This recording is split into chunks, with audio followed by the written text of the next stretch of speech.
Hey everybody, welcome to Pop Culture Philosophers. I'm Rockin' Robbie Billups. Let's talk Night Thrasher.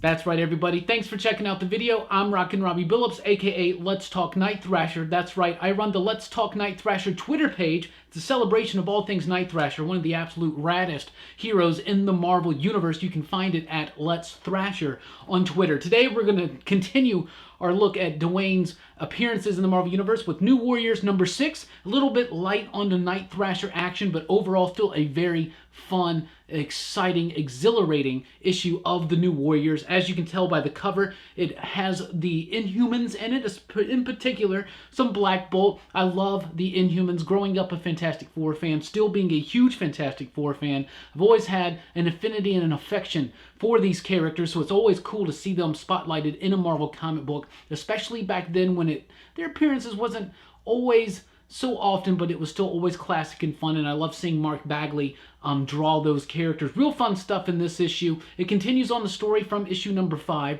In that story, there was this dude called the Star Thief, and he was trying to destroy any spaceship, any ship that was trying to leave Earth. He wanted to end space travel. He thought it was a waste of human resources. Tie into that, Stain International has an illegal space launch to dump chemicals out into space. So he's there to try to stop it. The New Warriors show up, and in the midst of all of that, the New Warriors get split up. Night Thrasher, Speedball, and Nova stay on the ground. Namorita, Marvel Boy, and Firestar are in the ship with Star Thief, and the people from Stain International just go ahead and launch that ship anyway, and then they inform Dwayne and the others that that ship is in fact not just going into space, but going to the moon, setting up this appearance by the Inhumans. This is a real fun, cool issue. It starts off with Nova super pissed about what's going on. He's like, how could you do that? He's going crazy. Dwayne's telling him to calm down. Speedball's making jokes being like, that's crazy seeing Thrasher try to tell Nova to calm down. It's usually the other way around. And it usually is, but we get some intimidation tactics from Richard Rider right there. And I do want to comment that I absolutely love the original yellow and blue colors for Nova, but it's always fun to read these old early issues of New Warriors, to see him in that brown and yellowish costume. It's reminiscent of Wolverine's brown costume, which I really like. Then we cut to the spaceship. Star Thief is there with the other members of the New Warriors. They have this little debate there. Star Thief just looks so freaking cool.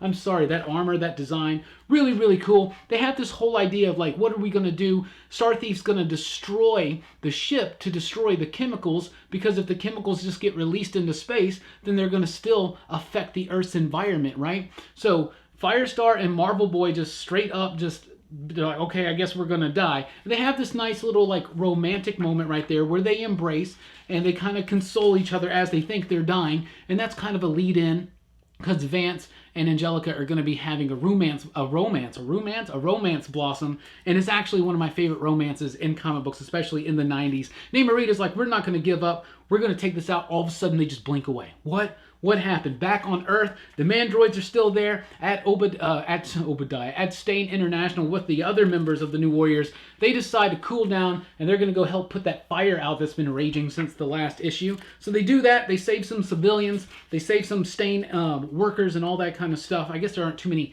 civilians there, right? But they do that, and then the douchebag who's working for Stain still is trying to give them smack. But the Mandroids put an end to that. They're like, yo, these people helped us, so we're going to help them. Then we cut to this little interlude where we see the woman finding, she's going to Egypt. She's meeting in Cairo. We had a little bit of an interlude in the last issue. And in this one, it's revealed that she's there to find this empty tomb, or this tomb. And when she gets there to this tomb in Egypt, she reveals that this is in fact her tomb, and she was once, I guess, an ancient Egyptian. Of course, we're going to find out a whole lot more about that. Then Namorita wakes up, and there's Triton of the Inhumans. So they have been taken by the Inhumans. Lockjaw teleported them safely to the moon. That ship is still coming, though. They talk to Star Thief. He explains his origin. He is a native Indian, and him and his family were driving. They got hit by this crazy radiation from an experimental ozone analyzer from a satellite. They just got hit. his wife and kids got completely vaporized. He got turned into this crazy form of electromagnetic plasma energy, whatever it is, and it can only be contained in the suit. So that is now why he vows to go out against space exploration and wasteful spending on scientific endeavors and stuff like that. And then when they find out that it's actually coming to the moon, and the actual plan by Stain is to take over the moon by sending these chemicals to the blue area of the moon and wiping out the Inhumans with the poison. So it's actually part of the plan.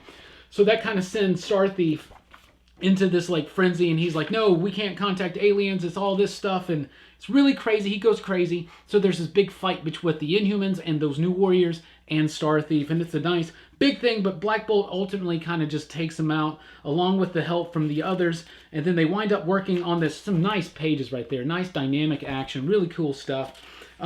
The Inhumans are really spotlighted nicely here. But back on Earth, meanwhile, Dwayne and the others, they're talking with Cord. They're really worried about how they're going to go. They're trying to find help to get into space so they can find Angelica and Vance and Namorita, right? But nobody's picking up the phone. They can't get in touch with the Fantastic Four. The Avengers are away on a mission, kind of cementing the idea that Night Thrasher and Cord and company, they're starting to feel like they're on their own, and that's why they prefer to do it on their own.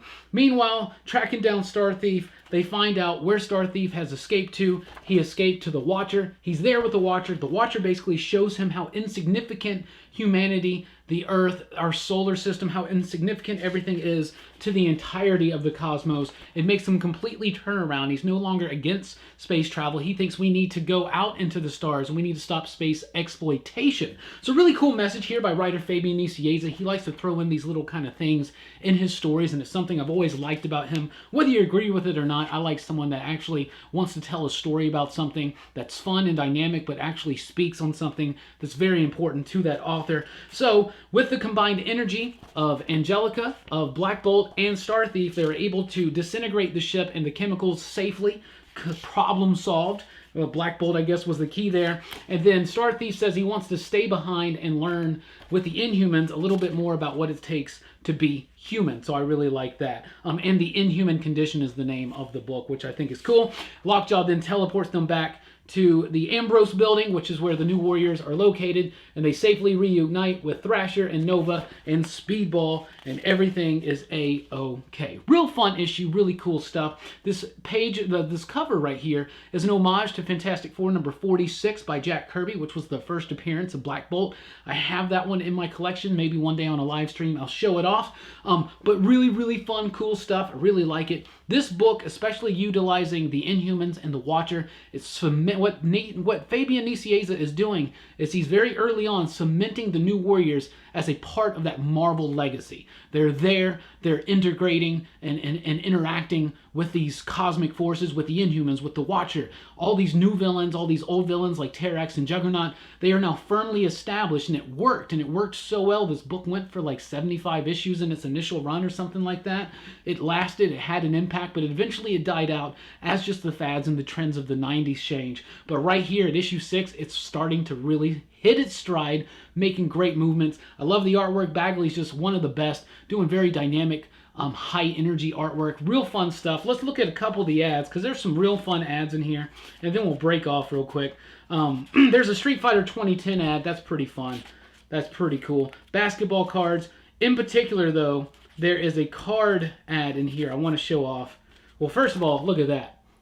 All those Tiger games, Tiger handheld games, were some of my favorites back in the day. I love the free poster right there for the Days of Thunder video game.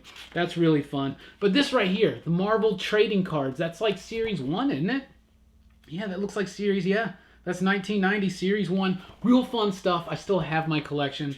I absolutely adore those cards. More basketball cards, football cards. This was the height of that card era right there. Love seeing these old ads for comic books to look and be like, whoa, that price is that? That's cheap. And of course, the letters page. And at the end, we got a Mario and Princess Bubble Bath and shampoo. I remember those. I really do. Me and my siblings, we had those. That was really fun. Anyway, thank you so much for checking out the video. Let me know what you think about Night Thrasher and the New Warriors and issue number 6 in particular. And be sure to follow the Let's Talk Night Thrasher page on Twitter at Let's Thrasher. And be sure to follow all the awesome Let's Talk positive pages that are out there. One I want to highlight right now, Let's Talk Fantastic Four. The Fantastic Four are one of my absolute favorite comic books of all time. It's some of my favorite characters. In particular, I love Reed Richards, so you got to follow Let's Talk Mr. Fantastic as well. 2 great pages focused on one of my favorite comics, one of my favorite characters aside from Night Thrasher, Reed Richards, and the Fantastic Four. So check out those Twitter pages.